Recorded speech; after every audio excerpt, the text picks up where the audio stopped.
I was first elected district attorney of San Francisco. I was the first woman elected, the first African-American woman elected, an Asian-American woman elected in the state as a district attorney. So these reporters would come up with this very unique question they would ask me. What's it like to be the first woman elected district attorney of San Francisco? Right. And I'd say, well, I mean, I don't know how to answer that question. I've always been a woman. But I'm sure a man could do the job just as well, right? And so part of the significance, the point I'm trying to make is that when we do these things, when we break these barriers, as you all know, we're not doing it because we're trying to be the first. We're doing it because we actually know that we're the best at the job. And we know we can do the job, and we want to do the job, and we know we can do it well. And what is the significance and importance of diversity then in that context? It is the reality that women have different experiences in life than men. We all have different experiences based on geographically where we were born, the context in which we were born, the family in which we grew up. And when we hold important positions and we're at the table where decisions are being made that impact the lives of other people, it is absolutely important that there is a diversity of thought and opinion that occurs at that table before the decision is being made. Because if the decision is actually going to be relevant to the greatest number of people, it will be the product of a conversation that debates and discusses all of the potential impacts of the decision. For that reason, if nothing else, we want to make sure we have an equal number of women as men at the table when decisions are being made that impact the lives of other people. And when we hold elected offices, I will tell you, we make important, very important decisions that impact the lives of people that, by the way, I will never meet most of them. Most of them will never know my name, but will be impacted. And so we have to appreciate and respect the power that is there when we make these decisions and understand, therefore, we want to make sure that the best decision is being made, and a diverse group of people are best, I think, equipped to do that.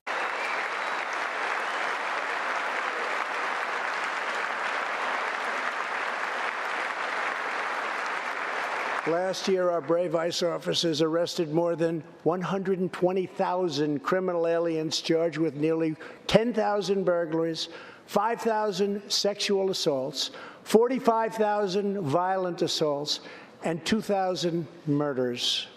Tragically, there are many cities in America where radical politicians have chosen to provide sanctuary for these criminal illegal aliens.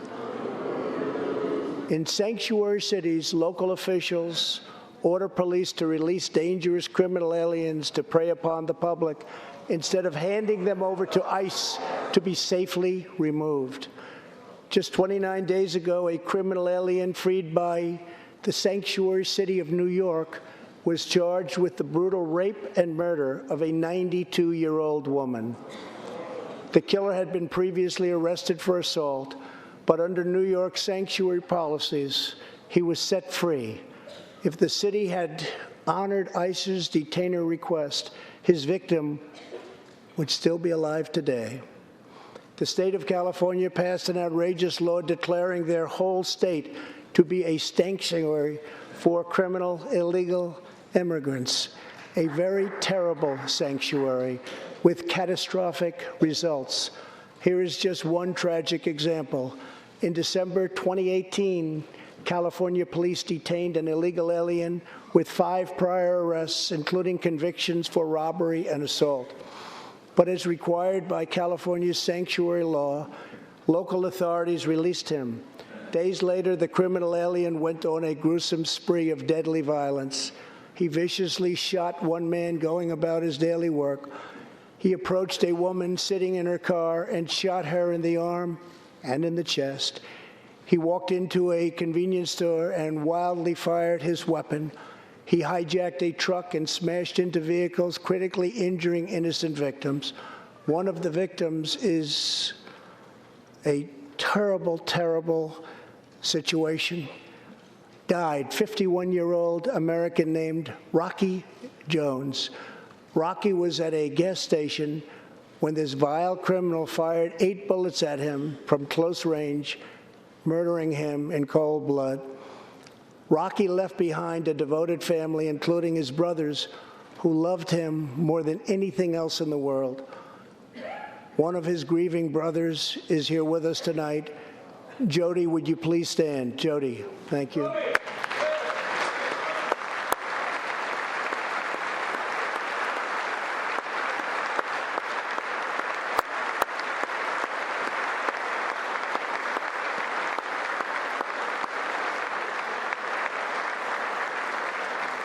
Jody, our hearts weep for your loss, and we will not rest until you have justice.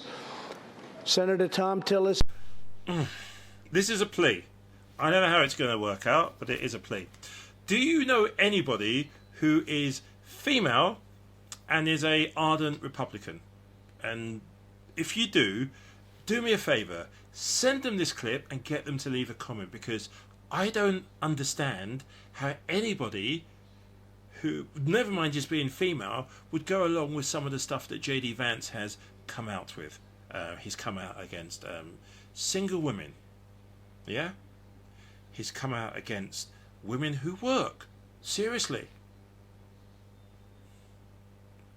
He wants to control women's right to contraception, to stop abortions.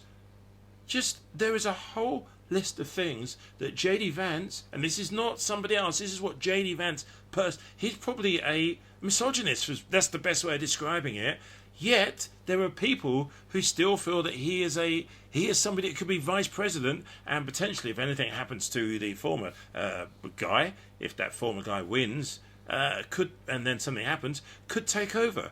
How is it that somebody has reached such a, should we say, I don't know if you call it a high office if you're the Republican nominee, but he's in that position, but has zero respect for just the average normality of women. And he has daughters as well. There has to be something I'm missing. So even if you're not a Republican, in the comment section, can you just explain it to me? Because I'm on the outside watching and thinking, this is crazy. Just crazy. I'm sure you can speak to people who are ardent conservative people. He started a whole IVF conversation. And just, what was he saying about teachers? If something like, if you're a single woman, you don't make for a good teacher. This is just real nastiness. And the problem we have here is, if that's the acceptable language from people in public in high office, it scares me what is said in private, when no one's around listening. And it probably explains why, in my mind, there are certain people who go on social media, encouraged by Elon Musk and co., who are just right now thinking, well, J.D. Vance can say that sort of stuff. I can say even worse. I would put it down to, I thought we were doing a level of, I always thought, if you talk to anyone who does political studies or something important, who says at a rally the S word when talking about your political opponent? This is just wrong. Sorry, it's just wrong. And who always has your best interests and has your back. I have your back, I have your heart, and I have every other part of your body. And I have every other part of your body. And I have every other part of your body. And I have every other part of your body. And I have every other part of your body. And I have every other part of your body. And I have every other part of your body. And I have every other part of your body. I want to ask you about your opponent, Donald Trump. Okay. I was a little bit surprised. People might be surprised to hear that you have never interacted with him, met him face to face. That's going to change soon. But what I want to ask you about is what he said last month. He suggested that you happened to turn black recently for political purposes, questioning a core part of your identity. Yeah. Any? Same old tired playbook. Next question, please. That's it? That's it. I believe there should be consequence. We have laws that have to be followed and enforced that address and deal with people who cross our border illegally, and there should be consequence. And let's be clear, in this race, I'm the only person who has prosecuted transnational criminal organizations who traffic in guns, drugs, and human beings. I'm the only person in this race who actually served a border state as Attorney General to enforce our laws, and I would enforce our laws as president going forward. I recognize the problem. Generally speaking, how should voters look at some of the changes that you've made, that you've explained some of here in your policy? Is it because you have more experience now and you've learned more about the information? Is it because you were running for president in a Democratic primary? And should they feel comfortable and confident that what you're saying now is going to be your policy moving forward? Dana, I think the most important and most significant aspect of my policy perspective and decisions is my values have not changed. You mentioned the Green New Deal. I have always believed, and I have worked on it, that the climate crisis is real, that it is an urgent matter to which we should apply metrics that include holding ourselves to deadlines around time. We did that with the Inflation Reduction Act. We have set goals for the United States of America and by extension the globe around when we should meet certain standards for reduction of greenhouse gas emissions, as an example. That value has not changed. My value around what we need to do to secure our border, that value has not changed. I spent 2 terms as the Attorney General of California prosecuting transnational criminal organizations, violations of American laws regarding the illegal passage of guns, drugs, and human beings across our border. My values have not changed. So that is the reality of it. And 4 years of being vice president, I'll tell you, one of the aspects to your point is traveling the country extensively. I mean, I'm here in Georgia. I think somebody told me 17 times since I've been vice president in Georgia alone. I believe it is important to build consensus, and it is important to find a common place of understanding of where we can actually solve problems. On that note. And my hope is, said the vice president and the governor, I hope that they get on the road immediately. And I think if they can hammer home the points about his inveterate lying, the fact that he can't tell the truth, which is something that everybody should know, even the press, I think we're to a point right now that he knows he's losing. He has to try to recapture the message of pro-women after him bragging about destroying Dobbs, everything that he's actually been found liable for as a sexual assailant, everything that he said about women. Again, I think it just goes back to the fact that I do believe that women are the key to this election, and I think they are who are going to carry Kamala Harris and Tim Walz to victory, Michael. I just don't see how anybody with an IQ above, 100, would vote for anybody but Kamala at this point.